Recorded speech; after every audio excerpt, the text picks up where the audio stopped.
Hello and welcome to Newsbreak. I'm your host, Nick Steffens. Coming up, area schools struggled on the baseball and softball field, but first, today's top stories. Officials have overcome brief delays and are moving forward with plans to merge the Southeast Iowa Link and South Central Behavioral Health regions, including Monroe County, into a single agency named the Mental Health Agency of Southeast Iowa. The approval of governing document called a 28E agreement was initially stalled by some county attorneys, but the concerns were addressed and many counties voted in favor of the revised agreement. The updated version includes clarifications on actions in the absence of officials, provisions for settling disputes in court if arbitration fails, and stricter requirements for agreement amendments. The revised agreement also adjusts the composition of the governing board, capping it at 13 members with a maximum of 6 elected officials as mandated by recent legislation. Despite frustrations with reduced influence for elected officials, the merger is expected to be finalized before the start of the next fiscal year on July 1st. The Midwest Old Thrashers reunion is months away, but preparations are already underway. The organization is urging the community to support the event by opening their homes to visitors. The Old Thrashers local in-home stay program offers a more welcoming option for event volunteers, vendors, and guests who prefer a homier experience. The program has a long-standing tradition dating back over 30 years. Coordinator Lori Schultz pairs hosts with visitors, allowing them to communicate and ensure compatibility. Many visitors return year after year and even develop friendships with their hosts. While some may hesitate due to changes in the world, Schultz emphasized the positive experience and wonderful people involved. The program currently has around 20 homes available, but they've recently lost 5, leaving a need for more hosts. Interested homeowners can contact Schultz to participate in the program, which runs from August 31st to September 4th. The Washington County Y received a framed photo of Edna McCarty, the first executive director of the YWCA, from Charlotte Anderson, chairperson of the Washington YWCA Endowment. The photo represents the dedication of YWCA women who worked towards equality and providing resources for women and children. Amy Schulte, the current Y director, expressed gratitude for the donation and highlighted the Y's commitment to continuing the YWCA's mission through their services. The YWCA was recognized as the Women of Washington, Iowa Endowment in 2012, which has been supporting programs and services for women and children in the community. Notably, WOWIE played a significant role in funding the construction of the Child Care Center at Stewart School. The framed photo will be displayed alongside the historical photos in the Y's lobby, commemorating the organization's important past. The Mount Pleasant Community Band is set to kick off its summer season, filling Central Park with music on Thursday evenings. Director Adam Krieger announced the return of the band in the first concert scheduled for Thursday, June 15th at 7 p.m. on the Mount Pleasant City Square. The concert will feature a mix of Carl King marches, show tunes, rock tunes, multicultural folk tunes, along with some bad dad jokes and puns. The band invites musicians of all ages to join and participate in creating music for the concerts.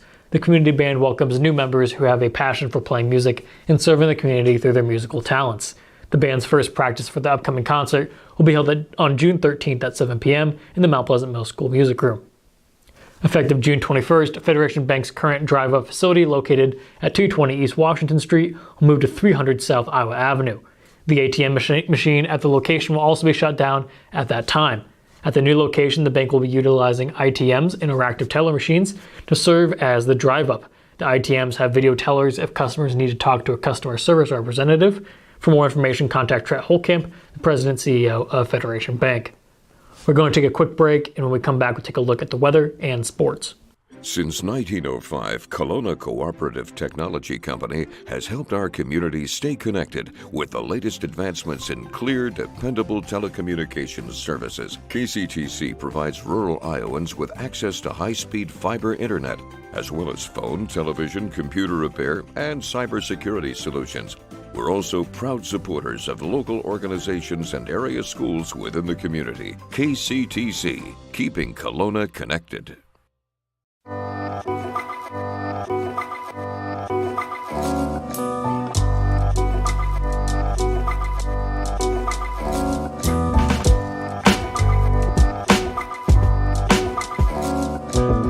When you aspire to be a dancer, you are both an artist and an athlete. Your strength combines with beauty and grace seamlessly.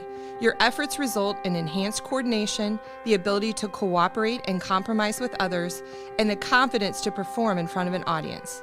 Not to mention the fun you will have and the lifelong friendships you will develop. We are enrolling now for fall classes, and we would love to see you shine like the star that you are. Join us for dance and tumbling at Stairway to the Stars. Please visit our website for online registration. At the Capper Auto Group, we put our customers' needs first and understand that everyone is as different as the vehicle they select. We offer new Ford, Chevrolet, Buick, GMC, Jeep, Chrysler, Dodge, and Ram vehicles in a friendly environment that puts you in the driver's seat. When it comes to service, we maintain factory-trained technicians and competitive pricing. The Capper Auto Group still believes that service after the sale provides the best customer experience. Come see the Capper experience for yourself. Hospice isn't a place, it's a type of care that focuses on living. Servicing a 7-county area, the Hospice of Washington County staff of nurses, social work, hospice aides, spiritual and grief support, volunteers, music and massage therapists are able to provide free end-of-life care where the patient lives. We write wills, give consent for organ donation, but rarely is there a plan for what we would want the final phase of our lives. At Hospice of Washington County, we encourage our patients to be in charge of their healthcare decisions while maintaining quality of life. I met Tammy about 20 years ago when her daughter was in Special Olympics and I was coaching. Told me that she was into doing senior benefits. We became even closer friends. She cares about everybody, especially the seniors, so call her. Hello and welcome to Newsbreak. I'm your host, Nick Steffens. Coming up, we have your 5-day forecast, but first, obituaries. Randy Lodge of the Donaldson passed away on June 7th. Services were at 10:30 a.m. June 12th at Schmidt's Funeral Home. Gloria M. Jewett of Burlington passed away on May 14th at the age of 78. A memorial service will be held at 11 a.m. June 17th at the First United Methodist Church. Pure Funeral Services is in charge of the arrangements. Leslie Diane Yaley of Danville passed away on June 7th at the age of 58. A celebration of life will be held at 10 a.m. June 13th at New London Christian Church. Elliott Funeral Chapel is in charge of the arrangements. Edward Charles Bodkin of Washington passed away on June 7th at the age of 51. A graveside service will be held at 1 p.m. June 12th at the Sutton Cemetery in Fulton. Beatty Peterson Funeral Home is in charge of the arrangements. Lloyd Thomas Grinder of Fairfield passed away on June 7th at the age of 77. There will be no services at this time. Benner Funeral Home is in charge of the arrangements. Donald James Reed of Washington passed away on June 7th at the age of 71. A celebration of life will be held at a later date. Then Jones and Eaton Funeral Home is in charge of the arrangements. That was obituaries. It is now time for your 5-day forecast. We've had some beautiful weather today with a high of 76 degrees and mostly sunny skies. Tomorrow temperatures will rise to 84 degrees and it'll be mostly sunny. Temperatures will stay in the mid-80s for the rest of the week with a high for Wednesday at 86 and the skies will remain mostly sunny. On Thursday, it'll be 85 and partly cloudy. Finally, on Friday, it'll be the exact same as Thursday. We're going to take another quick break, and when we come back, we'll take a look at sports. Federation Bank is a locally owned bank providing award-winning customer service. We believe that we are more than just a federation of banks, but a federation of communities, serving Brighton, Richland, Wellman, and Washington, Iowa. Federation Bank's highly skilled staff is here to make sure you are able to accomplish your personal and professional goals, whatever they may be. Federation Bank, your family bank.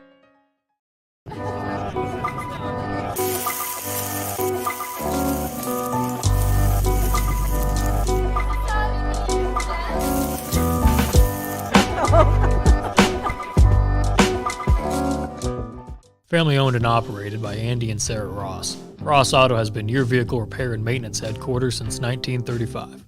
We specialize in all makes of cars and light-duty trucks. With our variety of available services, let us help you keep rolling and your vehicle operating efficiently. Services include general auto repair, alignments, brakes, fuel injection, and more.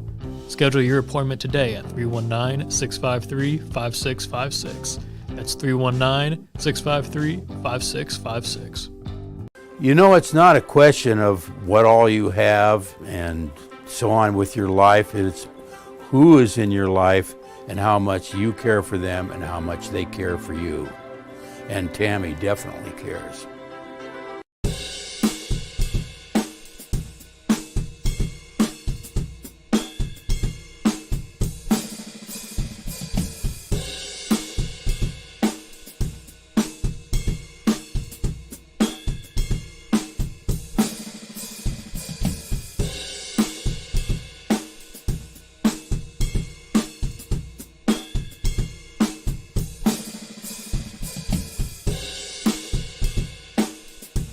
Welcome back to Newsbreak. I'm your host, Nick Steffens. It is now time for sports.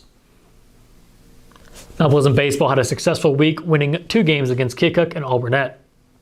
The Panthers' overall record improved to 4-1, following a slow start to the week at 3-5. In the games against Keokuk, both teams remained scoreless until the second inning when Keokuk scored a single run. However, Mount Pleasant dominated the 5th inning, scoring all 4 of their runs to secure a 4-1 victory. Jake Ensminger led the team with 2 hits and 1 RBI. On the mound, Ben Newton allowed 1 run on 2 hits, 3 walks, and 7 strikeouts. In their game against Alburnett, Mount Pleasant fell behind 3-0, but made a comeback in the 5th inning, tying the game at 3-3. They took the lead in the next inning, only to have Alburnett regain the lead in the 7th. Mount Pleasant responded with a tying run and eventually won in the 8th inning. Cedric Vanghouse had an outstanding performance, going 4-for-4 with 2 RBIs. J.C. Sitar contributed with 1 hit and 2 RBIs. The team's pitchers, including Vanghouse, Ensminger, and Peyton Higgins, combined to allow 5 runs on 8 hits, 2 walks, and 9 strikeouts. With the victories, Mount Pleasant's season record stands at 6-6. Next, they will face Burlington on the road on Monday.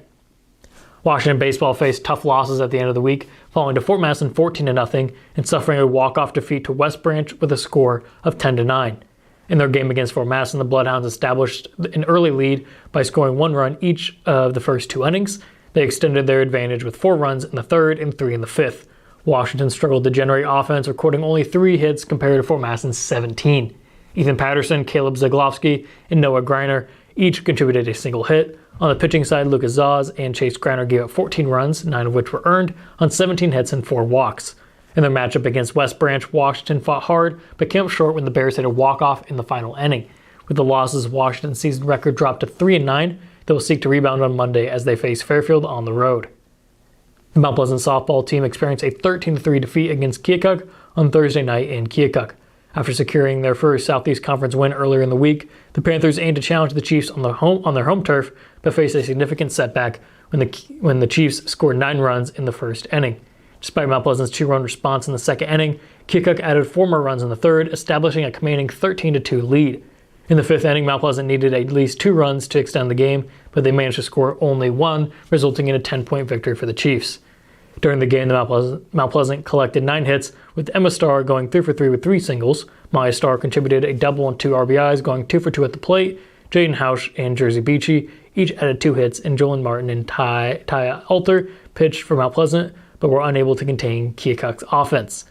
With the loss, Mount Pleasant's conference record dropped to 1-5. Their next challenge will be against the 9th-ranked team Burlington on Monday, who remains undefeated in SAC play with a 6-0 record. In their 3rd and final Southeast Conference meeting of the season, the Washington softball team faced a 12-3 loss to Fort Madison.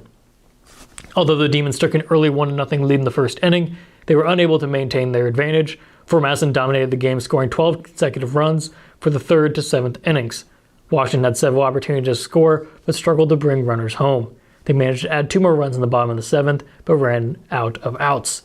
The Demons recorded 7 hits, with Olivia Anderson leading the team with 2 hits. Leighton Salazar, Haley Mitchell, and Emery Walton each had 1 hit and an RBI.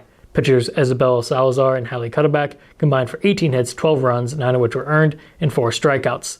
Despite the loss, Washington participated in the Jessup tournament and finished the weekend with a 2-2 record. They won 10-0 against Independence, but faced a tough 12-3 defeat against Cascade.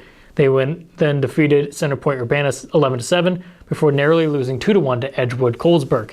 With these results, the Demons' overall record stands at 12-8. They will resume action today with an SEC battle against Fairfield on the road. That is the news for Southeast Iowa. I've been your host, Nick Steffens. This has been your News Break.